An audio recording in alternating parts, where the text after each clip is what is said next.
oye yakolanga video za musajja mukulu gabayita ani is excellent wine manyo yalinga mukwano gwa Mahadi mukwano gwa Fenyunyu sisa konta ali wa Mahadi Kim XP bangambye ali mu Firebase Mahadi ali mu kintu kino era ndoza yakola ya misa che yakasemba yeyo Mahadi ina gundi na management company ina ja atula ku bukiiko obusinga abayimbi abatandika atula ko butuzi abayimbi bonna onayimba abo Mahadi bayina touch bamanyine abantu kye baagala era kubuulira nti onajja kuyimba onotayimbe onali mu bibi ali masali abayimbi abagezi bonna nga tannaba kuta kintu kyonna aina kaita akakiiko kati Mahadi ali kakiiko ka Oroni Derrick buli Rhythm Empire ali kakiiko ka David Lutaro ali kakiiko ka Eddie Kenzo ali kakiiko ka Ellen Lukoma waliwo n'omwale yakolanga mu bank no yayimba ne Hilda Man babita Indu Asha achayimba mujja kubuza Mahadi atula ku bukiiko bungi mwamugo kagu kasiya yaleta ba Jacobo ba Rwamiti ba Gundi Joseph Bate ali Gundi aliwa omwimbi wa Flex ataliko but any serious artist wetaaga abantu abo ba Mahadi akagundi kamulema akajoze kamiliyoni takali mama tubavuze ko tubagamba mutya lunaku lwakubiri fe wetuli wano kubanga tukutwala mpaka zigenda kuba sawa mmeka satu bagamba fa bayisilamu abamaze okubanga musibuluka kinde engeri gye kidduseemu olwayo tusibye ennaku 13 tugenda kutuuka muziri ezaffe ezisembayo bazita batyakozi ezisembayo ziri mwetulindira ekire eky'omukisa ekya Lailatul Qadri tusula mu mizikiti ate kakati ndoza ne notion ye nti edduwa zibereyo mu nnaku ezisembayo 10 kyavaawo abantu bazitandikira ddala buladi wange mukino ekisibo oteekeddwa okuba nga weddaabulula gaba muganda wange siibulula abantu nkimanyi oli mukwetegeka genda mutalawuya nekyali wange weweereyo ddala muganda wange omuyisiramu nkubuzaako nenkugamba ekisibo nkikwagaliza in a special way sad mayaye nkwagaliza sawumu ennungi ajati nantege janat ku Mengo Hill Road nkugamba Ramadhan Karim Haji Kamugane mukwano gwange beautiful Zanei bagamba nti Ramadhan Karim ne bakyali bafe mwenna abasala bukedde wala mukwano gwange bamuyita Medi ali ku Buganda Road Court yawo naye yangambye nti asibira ddala ekisibo ky'emutambula bulungi tuddeko na wana mu kampuni nafa abayisilamu Mpaji Farid Mahadi tusamubuusa tusobola kubanga omubuusa amaaso mukwano gwange Sharifa Baka Semwanga Musa Siraje Kizito Uganda wange bayinenge oyoseka nyina mukwano gwange Yasin wa Prestige Haji Yasin na kwagaliza ne Yasin wa mugaga hamu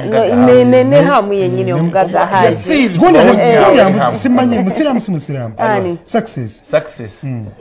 reka nawe obire success ategwe kasita watandika success ya kisilamu success gwani ni gaga tunafuna mu South Africa yena kubaonyawo katugende ku Segirinya olunaku lwalira agenze mu parliament after Bangalore ne Sewanyana bagenze mu parliament olunaku lwaleero era Segirinya nga omanyi wateebulizaayo agenze mbadde sikyajukira nawe mbadde nnyina kutuula banazeewo obulazi okuva we yajja alina engeri gyakolamu ebintu bye okoseggulo namulabye yavuze n'agenda n'akubagiza Alhaji Abdul Naduli jukira jakana yafaali mu gundi yagenze n'amukubagiza then ate kati ewaffe Makindi enanga yatugambye Sewanyana ateeka kwekalakasa Salama Road era yabadde ayise gundi Honorable Segirinya amwerekereko mu nteekateeka kati batambula babiri ebbanga lye baamala mu ebbanga lye maze mu kukomera lyongedde okubagatta oluganda lwongedde okunywera neze Segirinya byaliko kati ndowooza kiyinza okugamba nti is back on the road azeeyo mu Segirinya omutuufu azeeyo mu update azeeyo mu honorable nga tannabeerako na mama wange guli live kakati atandikire wa social media katachaji mama Gulix mwanyinaze Gulix choino kola kyangu nnyo just invite Segirinya ajje ku live wali eri Sewanyana chicho mukono ngate kuva wano nachali mulwadde wakyalumizibwa bonna tumulane Honorable Segirinya naye okutamba tasobola babadde balina okusaba babadde bayingira parliament amanyi parliament y'eggwanga amadala ago golinya okuyingira ali munda we bafukamidde essaawa zino gwali ku TV atulaba bali bafukamidde nga bebaza omutonzi abasobozesezza okuddayo bali tebamanyi baliddeyo mu parliament and by the case my case tebali keri serious era nga webaza Katonda okuba nti basobodde okuddayo kubanga tomanya byandize bitya singa omusango gwali ugenze maaso okuwulirwa either bandi gusinze oba gwandi basinze kati gubasinga kiba kibi bayiseka wa deputy speaker baada n'ogenda okumubuuzaako yakubiriza olukiiko nako olwaleero ewa mama tebagenze mama tabadde mama yandibawadde za Katundu olindagaba mama Anita Anet Among twamwongerako eryaddala anesinamwongera kati abadde beebuuza tutuulewa babuuza tutuulewa tutule ku zino ezigonda oba ku buli obwaffe obwa bulijjo kakkana nga tudde ku zino ezigonda onale bukyagala omugulu oba gwira oyo naye nga bakabadde basanyufu nnyo okulaba kubaka bannaabwe nga bakomyewo naye bangi nga baba haginga babakulisaayo wadde nga ne bano wasubwa ensonga z'amabaati naye tezinnagenda ez'amabaati nno byongedde okutabuka wano guuni minisita Kitutu asuze mu kkomera era ebisingawo ku mboozi eyo ebisingawo ku mboozi eyo kera ku makya walizayininga dda ne weetonda kati baba kumukwata nga yeetonze ng'alizayininga Uganda balizayininga nabanoonya bambuza Uganda yandibadde asooka asetinga yandisetinze presidence neyeetonda naye nga Simon ekibuuzo kino nti gogana dda amabaati okudda si kyekyo naye kakati tuliko ye moral authority kera ku makya bagambe bugambe bakere ku makya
Excited to be welcoming back our two colleagues,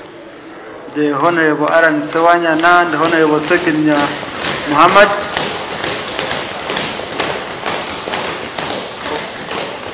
We are always happy when we see our colleagues here. Many things have changed. By the time I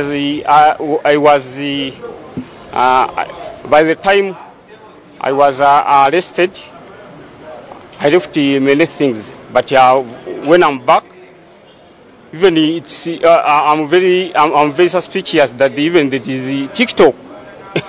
I found the TikTok. So many things have changed, but time is now to work for my people of Kanyampe North constituency, and I'm happy that I'm here at Ugandan Parliament. And the reception was good because the MPs welcomed us so good. So the reception was good. So I thank them for that. Mbadde sifunangako ssanyu lya kuweereza bantu bange na kujja kuwano mu parliament y'eggwanga Uganda kubanga nali nakalondebwa ate nenkwatibwa nga nakalondebwa nenkwatibwa mba nakakwatibwa aka parliament nti batwaniriza bulungi nnyo nyingire mu parliament awo nga n'okutula simanyi kubanze bankwatira nga ne parliament sinaba kugiyingiramu yadde olunaku era mbadde ngenze ku saidi y'abaminisita Honorable Alan yanzijeeyo nanga nti owaayi tulina tuula eno ku mulyango kubanga buli wembadde nzijja wano nga poliisi entwala saketi bokisa zange ze baakayuzaawo temuzimanyi muwendo jiini zange kaki zange mpitirivu nnyo niwe waire bwedda basajja bampa buwi kyaganya bwe bati bampa buwi kyaganya bwe bati ekyo kinsanyudde ne manya nti finally I'm back. Ya kituufu Katonda yabadde mwene ensonga okusinga naddala ensonga eno ey'okuba nti no tusobodde okudda tubeere ku parliament so bwe tuusaawo kifuuse kya byafaayo gye tuli katono n'amaziga gatuyiike naye nga kyekitufukamiza okwebaza omutonzi ntukomyewo nate kwaga amadaala kwe twalayirira okuweereza abantu baffe mu paaliyamenti eno gye tulimu. Ekisookera ddala Wakayima Musoke mbadde simulabangako mu paalamenti abatuuze b'e Nansana Seggirinya akomyewo ne Wakayima naye abadde musibe. Bali balina okubeera okwaniza bannaabwe mikwano gyabwe. Njagala ombulire Wakayima Musoke wakoma ddi omulaba. Era leero gwe gusoso ayinza okubeera mu committees. Kati dani n'oluzungu lwa Seggirinya lwawukana lutya n'olwa ono yani waba mafino oyo. Honorable Alumanyi Alumanyi Honorable tongera kukulisaayo. We are now seeing Seggirinya Mr. Update mpola akomawo Mr. Update. Who are you? Is now surprised supposed the TikTok where Seggirinya who are you agamba nti tannatandika enjala ekulumye ebbange ddene bw'oba tonnagenda kuwa Dr. Richard Ssenjobe kufuna kawega 24-27 mugambe nti kano kazibukula emisuwa kakola bwena kaleta appetite kakola buli kimu Richard Ssenjobe Biva Organic mukulikeyo bannaffe kakati Cinderella Sanyu munanga introduction ye president w'abayimbi manyi obo oyagala okuwulira kyayogera King herself ate kasitowulira Mutegero yani King Michael mikolo ate kasitowuli oyo kamiliyoni ate bebe cool big size baby cool muganda wange bawaziwe bebe cool taina nyo signature tune na yao then Zexa ine yi kasawule kigambo Zuwena ngoma ya bebe cool Principal na yaka kati yatanise kopa ya good Principal ina kakako Chakala ka Principal kati moja ina kake ni msajja wa ngono no Zex aina engeri jakakola mu akazex mugaka tona akakola ati akazex ngenda kajukira ngakwata bulungi DJ Shiro Saya 2.6 kasawuli Yesaya ngomanyo luyimba lwali mutayina kigambo kyayimba awulira nti DJ Shiro ayino luyimba Yesaya ngomanyo luyimba lugadde Misa kisemakula Misa kitayina nyaliroko nnyo tanatoka kufuna gundi signature tune pozike ya Can Records eje kiroboze kibigundi aluna Lutaya tayina abo bayina bigundi bote binna batuka kabu pozi bayina Just Studios bakolera naina Shiba naita Shiba tizinta tune naini nobuzibu ne Shiba ate yakoze iki Shiba oyo muyina ku show twatesa nitesa sente nenzimuwa nemwa deposit nesebo kuwa drop agiganye akugamba nti linda kunkole makeup kakati ogenda kuyimbira butebe abayimbi abamwana mwagala okumanyira kale waje asoka ku drop mbadde sagala byogera nga shotenna asoka ku drop ya audio kwasi mwana naye kati Shiba izo gano kuwa gwe drop ugwe nga namuwadde ezange maze mwana banaye nga kinene mwao kale ategedde naye enaku ziwaddeyo tugende Dubai ate nze siri nti ndi wa spice ndi wani mwenze ndi wa business bakujjeko egundi ya ekisinga obukulu kasaba nga yakwata sente ekisinga obukulu ate n'otagenda neri n'ogenda eno okitegeera King Hassan sayonena atukubirawo baby yes atukubirawo wakaita emyezi meko oli atogeddeko by the way n'agamba yayagala akiveemu mangu kyakomye kuona yalwawo bulwi akomye kuona kyogamba simanyi naye ekimu ku byebuuzo badde kabaga kano banaye fina banaye wotologe fina abadde ekimu ku byewuunyiza kabaga kano nti akulembeddemu enteekateeka ya baby shower eno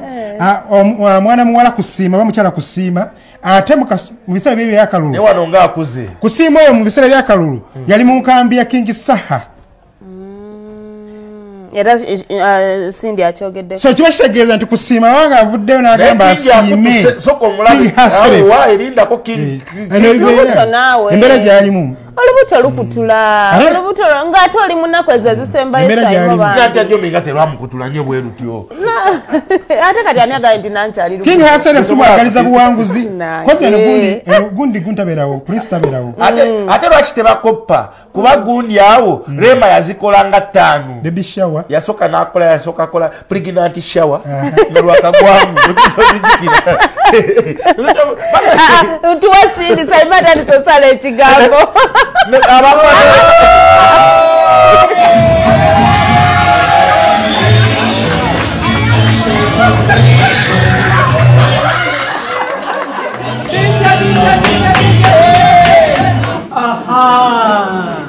so banyonyola how I feel kuba mbadde sitisubirako yadde babo bangambye nti we have a very important meeting to attend nenga akanekuŋŋanya nzije nensanga weno party newunyiza nnyo naddala abantu abali mu opposition nga tuli mu elections okuba nti beegase mu kino ekintu nzizeemu amaanyi nnyo nga president wa UMA and then also okumanya nti no tiimu yonna eri nange so basically I'm really happy nsanyufu ono mwana wange wakusatu nina my first born ali myaka 11 years old and then second born wange ali mwaka gumu emyezi 3 and then kati onajja oyagala koma kuba ekyo meka kiri kunze n'omwambi ne Mr. Okuyo tujja kusalawo ya but for now tuli kuba na basatu abange then of course the child which his daughter so that makes it 4 children for me kino kyenasazeewo okukola ekyokuzaala eulolete bibakwatako naye kale kyenasazeewo okuzaala immediately after oli omwana is because njagala kimaliza these 2 babies to have them at this time and then concentrating ku career yange kuba career yange jedda njagala giwera ddala obudde kati kino kyali badde mbongo bwange you know cause emyaka gyendiko siina myaka mingi egisigadde gy'okuzaala njagala kuzaala mangu nga nkyalina amaanyi so that's why nzadde abaana bange bana babiri back to back so that I can concentrate and give my career at least a good 4 years nga abaana sibalowoozezaako ebizibu by'abayimbi biggwayo but the greed eya individuals teggwayo. You understand, it's not an industry problem anymore because artists are working. But temubulamu those selfish individuals who want to get opportunities nga alowooza nti wano wali akajjaako obwereere obviously as a human being never wataba muyimbi never what anything else they're going to try their luck to get free money. That is what happens, but it's not actually an industry problem right now. No. Banaba UMA team yagenda ya UMA nabitegeera from a long time ago because they proposed already bajine banga dene until they finally got through ne bafuna appointment ne General Sale. So abagenda yaba UMA nali manya abasigadde no ekirowoozo kale nga bwe namutunulira bambi jukira abadde yakamala okuzaala ate nafuna olubuto olulala kati nengamba lwaki engeri gyali mukulembeze waffe tetumukolerayo ka baby shower naffe tumulage nti tumwagala osanga abakulembeze bandi baawo olusi nabo nga tebafayo nga balowooza oba tebagalibwa okitegeera n'omuntu bwe mumulaga nti mumwagala kimuwa amaanyi naye ogamba okubalowoozaako kati ekyo kituyambako ng'abayimbi n'okubanga tumuleetera naffe ebiteeso n'abigula nga manyi kituufu njagalibwa wano wendi kankwanjulire senga Mirembe owa Mirembe Natural Research Products amakago kayuga oyagala ku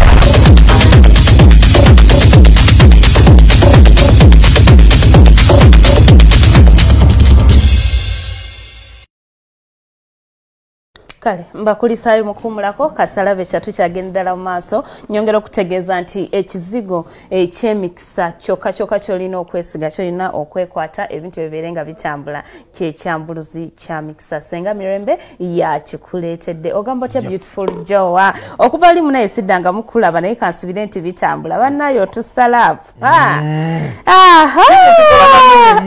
wano kamera wano musajja mukulu wa mutaja Bez oba oliawo ng'akusuulidde nyongera okubategeeza nti dadi nze amulina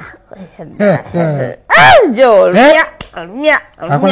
emperero ogenda okubanga obasanga baggulawo kuva ku makya paka lwaggulo genda basange emperero nammere senga Mirembe ng'olina okwesigayika kakati Catherine kusasira ebintu byaffe bino byonna nga tubikola osobola okubifuna ku mukutu gwaffe gwa YouTube program zonna muganda nge batangisedde okuba nga baziteekayo kwe tuli ku YouTube oyinza ogamba nti anga sitya balaba ku Facebook tuli ku YouTube kosobola okuba nga otukwasaganya YouTube ya Bukedde TV live kosobola okuba nga otukwasaganya mukyala mukulu gwe bayita Analongo Jida amaze okuba nga atuwanika nkujjukiza bujjukiza nti Javez kwali kamera mwana mwala Desire Webina wali fenna timu nene nnyo gitukola naye wano Blood wange ne mu control room Flexi gyali kale era nga yongera okwategeeza nti nokera ku makya wekwata olupapula lwa Bukedde ku lusu 10 lwokka Bukedde akwetedde emboozi nnyingi omuvubuka ono yafuuse ekitategeerekeka abadde yayita dokita nga afera abawa omutegedde oyo bakwongedde emboozi mu bujjuvu abantu badde beebuuza nti ddala omuvubuka ono afera atya abawala nkaaga omuli n'abasawo ku myaka 18 ye akulimba ati dokita nokkiriza emboozi eyo tugikwongere mu bukedde olupapula ate ng'ensonga z'amabaati minisita Kitutu gyasuze ne kyasuzeeko byonna mu New Vision w'enkya ku myezi 12 kera ku makya omwekwate kale Catherine okusaasira byasiba bikutuka Mama Junior mukyala Seruga eyakavayo n'atumodoleramu n'atulaga nti yasinga ebbine eddene byasiba bikutuka emboozi yajja ngeringa yakusaaga nti banka etwala ekiriwo kati batandise okulambula ennyumba batandise okulambuza ennyumba abantu eri waliwo gye basooka ne batwala ye nyini yeno batandise dde okulambuza abantu era nga ne banka bawandiseeko nti house for sale bwe batuuka okuwandiikirako house for sale chansi zosigaza ekintu ekyo b'ennyumba eyo ziba ntono nnyo obukadde buli mu kinana n'omusobyo obulese tagali okusinziira ku kusasira agamba nti ensonga zino yekwire mulange wa pulezidenti era ne bamukwasa honorable Omona omukulu Omona omuyambi wa pulezidenti akola ku nsonga za pulezidenti w'ekyama oyo kitege weyaga kusinkana pulezidenti weyaga kola ki oyo omuwandiisi w'ekyama oyo omuwandiisi wa pulezidenti w'ekyama agamba bamukwasa amuyambe okulaba nti nno ensonga eno egonjoolwa naye mbwe ensonga zikwatiddwa kasuubo nnyo zitambudde kasuubo nnyo byekula bwekuluzi so alina okutya nti oyinza okwesanga balituuka okwagala omuyamba ate nga n'ennyumba yakola ki yagenda kubanga by now alisi yandibadde afunye solution nti oba either sente bamuwadde genda osasule oba afunye embeera yonna jjukira nti yasooka okuddukira jjukira ensonga zino zaalukako maama nalweyiso n'agamba nti abantu nga balina ebizibu ekyakusaasira nti nakyo kizibu naye ate waliwo ebirala ebisingako awo omanyiza tuke ne bakubuuza nti kozi wali esente waziwolerani wali ogenda zikozesa ki kati bakuzza mu mboozi eyo ng'ate naye abantu eno bagamba nti twamala kuli alaga ssente bandaali weeti bintu bizibu nnyo naye nga kusaasira bingi si birungi awo nno omu ku baguzi badde alambuula badde bamulambuza sore wakitegeera wantu wagazi nnyo agamba nti ssente ezagala otwaza awo zeyewola zaali mu bukadde 80 n'omusobyo naye nga amaka geego galugenda essaawa yonna ebigambo bye baabiwandiiseeko dda property for sale kasaba tuuka ku eyo property for sale ng'omanya buli mwajja konkona oyinza okwesanga baagigula dda neyo gy'olaba kati ate bwebaba baagigula dda lwaki baba bakyagiteekamu anti bibeerawo bamanyi kati banka bwe baeranga ekintu babako ne period gye bagiwa bayinza okugamba nti bakugamba nti omwezi oguyitawo nga toginunudde oba ne baba bana baagala okugula nti mwezi gumu tekigaana kuba nti newaliwo neyagiguze first day nga bagenza okulanga bagiguze dda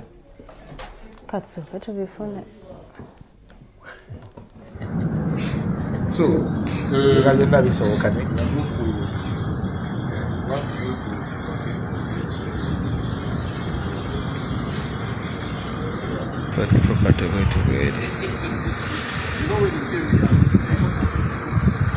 Seliza Machindi Chiwafu property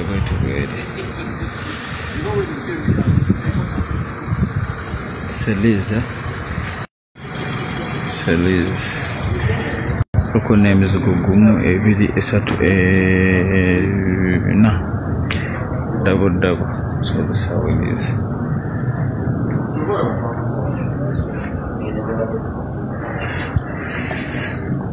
Kwesta kuchiri it's a bank sale.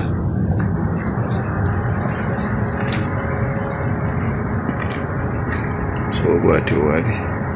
nakapoti kana kamanju nako kwekali Machindi ruwafu kwita ku koti nasembera mu maaso.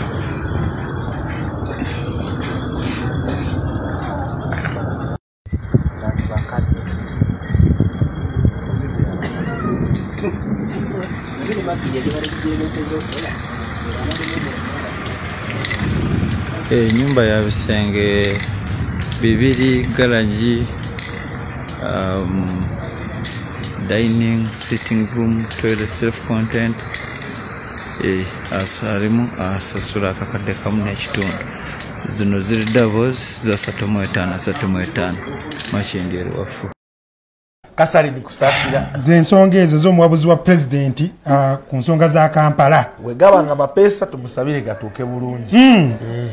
ne bekikwatako nga musobola okutaasa kusasira mutaase waliwo ono ngenza katono nnyo so okukwebaza bana bonna batulaba nga bayita ku mukulu gwaffe gwa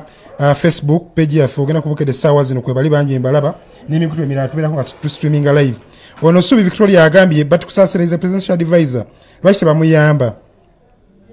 akyogeddeko awo nti president yalagira ayambibwe ndaba nga tonyiza bannayuganda era nsaba kubanja kwogera ekinyiza kusaasira oba n'ekikola kyekirala nsaba busabi tugende ku mboozi endala Ismail agambye nti Sindi bamwetaaza abaana 7 kituufu Sindi agambye Sindi bamwetaaza 7 era agambye mbu we can't wait for ono wakuna si wakusatu ayina omuzungu ayina wembaale ayina wembaale gwe yazaala nga tannajja mu Coca-Cola rated yali muto nnyo yali mu senior abekyalo baliko ebyo abekyalo ku myaka 13 aba akuze ayina owembaale n'embaale bayinza okuba owembaale then ow'omusazi w'enviri ono omuzungu owawali ku gundi wakayeni then gundi teyamuzaalira muyisa byali byamangu izeko amuyizego ono then kale tubalenga ekitegeeza ono agambye baana ono agambye ayina abaana basatu ono yowookuna nange mbadde mmanyi ono yowookusatu so Ismail fe tumanyi Sindi ayina basatu amini ono wakusatu owembaale tamwogeddeko tamwogeddeko genda ku kirala manyi kakati munnaye wookola mulimu ebintu ebimu byotandika ogamba akole bibye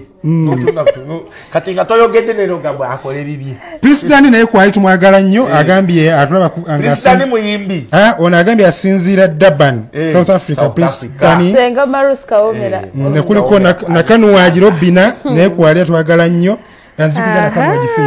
Faith nakanuwaji bane yali ku kikansala Faith nakanuwaji tishati changa mmanyi ono ne musekwe nakanuwaji Robina naye kwali kunatulaba walo ne bantu bensanze ku gundi ewakiso ku police omukyala ye nabulya akulira aba crime preventers yensa sava wolo papula nga yageje olubuto yatandika okulya basuna bendi kiki sente kiki sava okuba yafuna omukyala obulamu bwatuuka mu ssebo tomukwata ke wakiso oyinza okuloza ayina ne gundi ne ofisi wakiso ku poliisi ne ku digundi ate yawasa embaga tewamanyi wetwali ku mukolo gw'embaga ye bawo omukyala waliyo ndijo bawo omukyala akazindaala awe speech naye nga nasooka kusiima mwami n'agamba nti hello my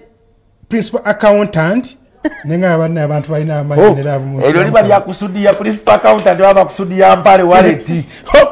uzambi manyi era saza mubuzo sava ku mukolo yadukirawo mu kibanda gula motoka principal accountant ngaizo tambya ku boda ate kakati yembere kale naye nga Motyo Mbalanguzi yavuddeyo oluvannyuma n'agenda n'akwata omuvubuka amatayi akanike emmotoka ye olw'okwagala okumutta mu ngeri ey'ekisiru eriwa ine eri enkadde gyaleka ku kkubo tosobola gijjaku yasigala ngi emmotoka yeeyo oba Kalevini weba Levini nedda yabadde comedy kuba eyo gundi erigurandi kiki erigurandi emmotoka ye ya Regius emmotoka ye yaddala ayo yaddala ale kyemmanyi ekyokubiri yaddala kyemmanyi ekyokubiri Amoti yasoma bwa makanika era emmotoka ye weefa yagyekanikira erabika ye Alfadi bwe yabadde basse yagula Alfadi endala Amoti gwala boy Amoti yagula Alfadi kisobola bade manyi kumweleji ate katunda motoka ze aina ye nkadde yo Levini enkadde yo ari yazekanikira yeke nyini azisiga katirangi y'ennyumba Amoti kati nonya ku ya Straka ipsam ya Straka je aina nga ajakola gigundi let show je aina naye Straka je sigira rangi ene y'ennyumba kakati uli kola ku nsonga eza Amoti mu Balanguzi ensonga eriwo yazze olunaku lw'ejjo nankuba ng'ensonga enkubya yagamba nti nakanisa emmotoka neekola ki neegaana okutereera yali efudde yingini nga yeetaaga kusiba naye nga ne ssente ze nnyinnyini zagamba n'ogisiba yingini yo era twagisiba naye n'essaawa zino abagisiba bakyakola ki bakyabanja n'agitwala naye mu kugitwala yagitwala mu makubo makyamu twana mugamba emmotoka gye basibye yingini olina osooka n'ogiwamu obudde naye yagiwaliriza n'akola ki n'avuga buvuzi n'agenda ye yalaga nti ayina shoze biki bikyali bize nnyo yankwata mu bulago atandika okuntuga atandika okunkuba eŋŋumi nankuba eriiso nga talina kyayogera ye nga ye nsuubira ayinza okuba yakoze ekyo nti oba lwakuba nti emmotoka esuubira okuba nga emmotoka teyakoze ki teyateredde naye nga mu mateeka amatuufu oba tusobola kuba eri n'okola ki n'okuba bukubi kuba eri emmotoka bazikanika wano bulijjo emmotoka neekola ki neegaana ne kasitoma najja n'ayogera bulungi nnyo naawe olwatuuse natuuse omwana amutuuziza wansi n'amukubirawo eŋŋumi eŋŋumi eri fulula biswa owulidde yagimukubye ku liiso amangu ago n'amutuga olyawo oyimiridde mu kumutuga abantu ne tukuŋŋaana bonna ababaddewo ne tugamba moti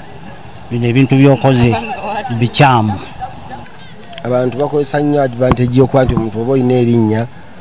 batakinga advantage olwensonga abantu abaavu bwavu oba kiki ekibasumbuwa yefuula kyatali like wawayalingi naye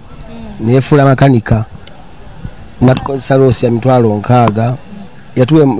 yatuwako emmotoka eyo era still webaakolo bagimuleetera emmotoka eyo natagisiba wansi tuba tugivuga emmotoka negireeta emipiira okitegeera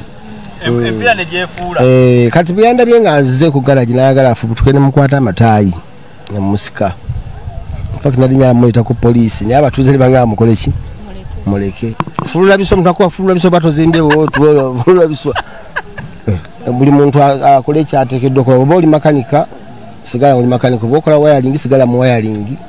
tewefuula kyotali kubanga obulamu bw'abantu buli matigga okitegeera emmotoka eyo yakyankalanye nga badde so tutta Amoti Mbalanguzi omulawo bulabyo olaba comedy bayinayo ba radio comedians abasinga okuba abakabi mu Uganda manyi omusajja gwe bayita Amoti omulala bamuyita Olanya Columbus aya ali wali ku Capital FM ne waba yeba sati nga yasuza atkola kimogera nti ati kumi katoze tano bukende pamba bana ensonga ya mabati na kubirawo punch Amoti ne musajja mukulu gwe bayita Gundi ani Olanya oyo amwita Buguugi akubaraga oyo Amoti oyo olubino very creative artist Jude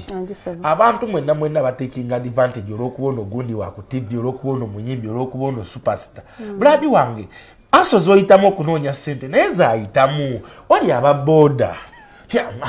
ngokola na ku TV wakutwalire Gundi yagala kwongeremu 3 nze nzijjawa nzikize olwo boda wali ogwe nasanga ngayongezaamu musajja wange ono makona olwo boda yantwalako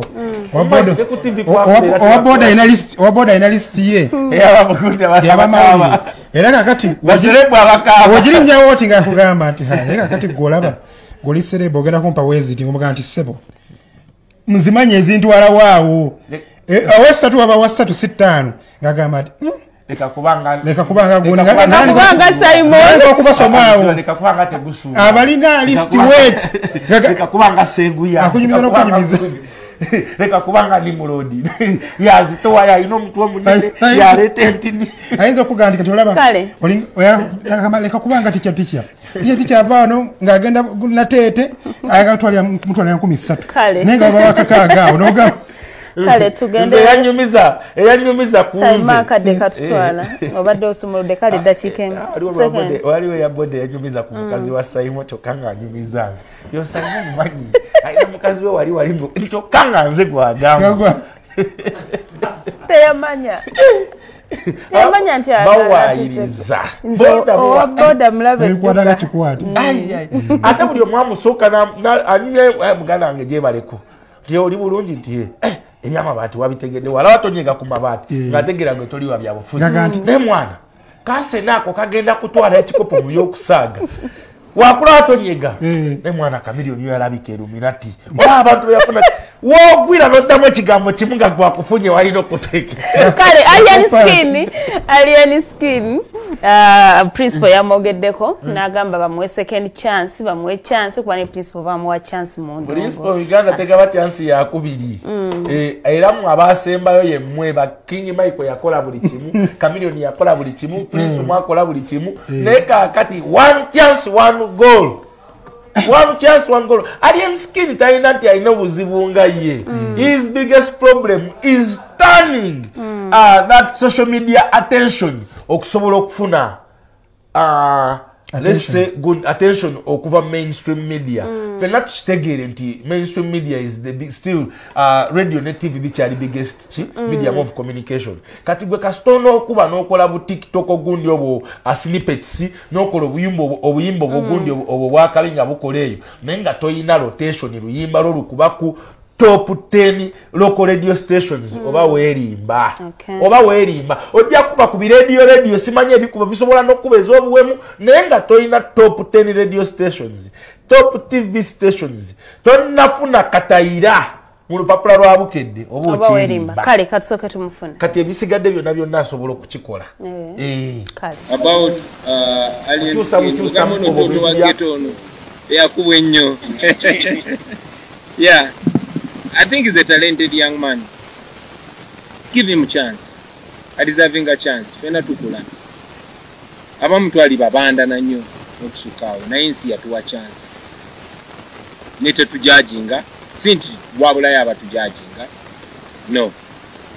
Abatujajinga baliyo nene abatuwa chance. Nze golaba bampazi second chance nga bammeka bannange. Kuba Katenake yayogedde yakogedde mu luzungu ninga sofanze bujongo ogera mu Luganda nti baga mugezigezi abalabira ku nsobi abalala osegera nangira abakola ensobi mbalaba era ensonga ki industry laba abantadeko nnyo ku maaso ti waliwo ensobi ezakolebwa ze tuli mu ggolola kuba olwo support ezale mu kuwebwa abayimbi ate ffe tuzibawa nange nsolo okwefuula sebo dictator nengamba endongo yange anaate nkulaga nti endongo tulina gigabana n'abalala n'abo abalabanga abatasaanidde kuba naffe tetwagigula umwana wa geta jao tomanyi wakawu jakulidde tomanyi na jaise kutukawo naye natukawo just nti atusawo banduza a deserving a chance baba anjagala chimpese ekitibwa era nsanyuka nnyo magezi kigenyizo mmowa kopa ebirungi kunze ebibi obikyawe gwe bulaza tomanyi buzibu buli kuba luyimba ku lujjano Makinde dusulanga nga kibuye abamagere wala muno mulumba abayimbi mu Makinde ngolimba terusula terutuuka nga katwe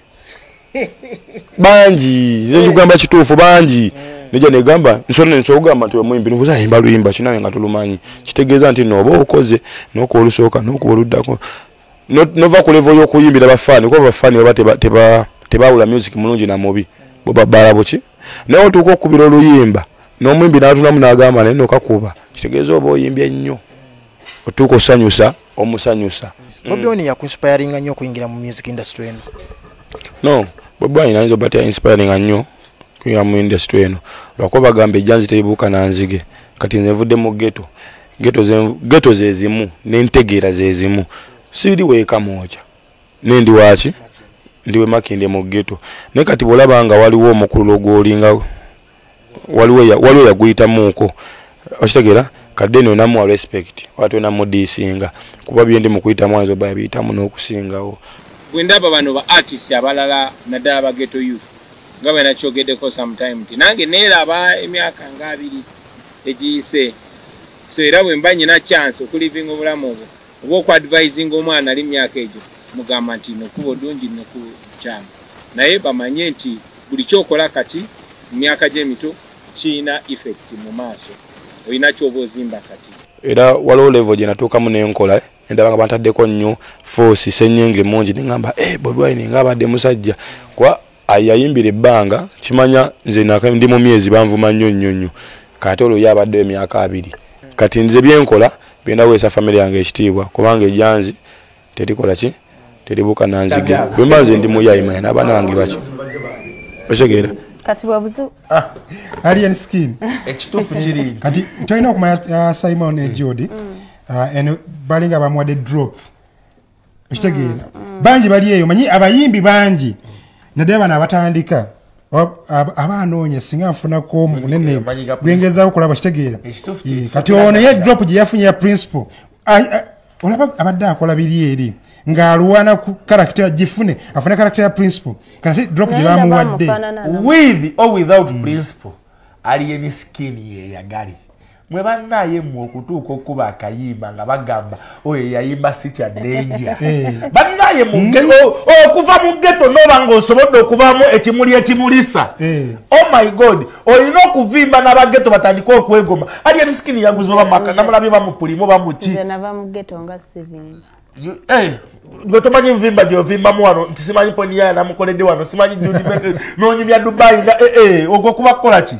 ovudde mu ghetto bulandi wange ghetto youth yenanga akakuyamanyi gye bamuwadde akatonda mugulu ekizibu ekibaawo ku sustaining wane ghetto youth yenanga ye mwana mu ghetto nga wabi bulandi bani bogamba nogamba nti oyo mumuleke kitegeeza nti simanyi Rolex nga ogenda kulya Rolex lere nti ogule omaleke aga katonda mugulu but I think kyalina okukola drop gye yafunye eyo oba kangambe nti no principal kuvayo namwa positive acknowledgement ng'eyo gye yamuwadde kyalina azimbirako obuzimbizi kulaba nti atwala maaso kaliya ye butaganira mu ghetto kyekizibu kale Spice Dana atera namukoya n'abayimbi atuleetera oluyimba olwo kyolutegeddeko yaleese omugundi Simple Man yaleese omutizedi n'amuflying nakakana kakola ebintu birina level gye bikateekamu muganda wange abayimbi abakyala Hajara namukwaya kati ono bwe yaleese akola gisoko omulabe muyimbi naye tugenda mulekayo tugenda mulekayo kibangaliza tulekayo Hajara namukwaya negundi ne Kazepa Kazepa wanki Kazepa wanki tulekayo Hajara namukwaya n'abayimbi sebo kikuteekangaku n'abayimbi omuyimbi wa manager Roger abantu bakubye ennyimba 5 eya tabuti balige yankona ali eri neza mu bazivumberera akayimba katushootinga leero bakayita Simple Man nakatadde like 3 days ago Simple Man He's just a simple man. Nze Doni Kazepa. Amta Doni Kazepa linya lya stage. Ze Coffee the surprise. Yeah. Oh, music agamba atya. Music mulungi. Era tugenda maaso naye. Ne wadde mukyalimu amaggwa naye tugayitamu. Coffee na Doni Kazepa. Tembe emirembe gyaffe gise tembe emirembe gyaffe gise pressure eri mu ndongo mugiwulira pressure ya amaanyi naye era tuteekwa naffe okuba nti lazima tupowa amaanyi mwajja n'amangi nga buli omu agamba abazeeyi abo subi yaffe erimu abo nimwe abamalamu amaanyi mwajja n'akayimba kamu temudda mukulabika amaanyi gakyaliwo era naffe weetuli manager mwagamba atya Nashiwanda manager Nashiwanda waali talina tabu naye lwakuba nti naye akyali mu dirisawa naye ajja tumanyi ati ajja kuvaayo emirimu yagikola emirimu teyagikola emirimu yagikola naye waliwo emmere etannaba kujja bulungi omanya asinga nnyo okwagala emmere gyalabanga eyidde mu musical enti because tulaba abantu bajja ne bakuba n'abeerawo n'avaawo naye mmwe n'omwaka teguweze tugambe n'omwaka temuguwezeza ne mugwa anedda sebo tetunnagwa ebigambo byo naye tetunnagwa tumanyi nti tuli ku main yadde n'emyezi teginnawera oluyimba lwe ne mwasemba baluyita batya okola tombeera wala mwalufulumya bbanga kyemabega gwe mwaka guno si lwa mwaka guwedde lwa mwaka guno bw'oba omufunye mu mutima ng'omusimye kwata nyweza twala totazabu nze nafuna mu mutima era nasima manager bw'abeera nga ddala ayimiridde singa yali ayimiridde bulungi nsuubira ndowooza twandibadde okubula kuogamba ndowooza kwe kubeera nti tebatulaba ku TV tebakyatulaba nnyo ku TV sibe kibise yesebo okugamba nti manager tayimiridde mutegeeza nti Nashiwanda yakasente yali talina kabateekamu sinza kumwogerera nnyo naye bwe mbanga nnengeza kyekyo nakyo wekirisa tugambe ti mwatomera maneja oluberebere naga nti musajja afaayo okusitula ebitone by'abantu oyinza okwagala ekintu nnyo ssente kankwanjulire Senga Mirembe owa Mirembe Natural Research Products amakago kayuga oyagala kubulirira ng'ogenda kufumbirwa omwana yagenda okulemesa eddia sente ze zikuyita obuyise mu ngalo abaami abateesobola ekyogo ky'emikisa bannayuganda ono Senga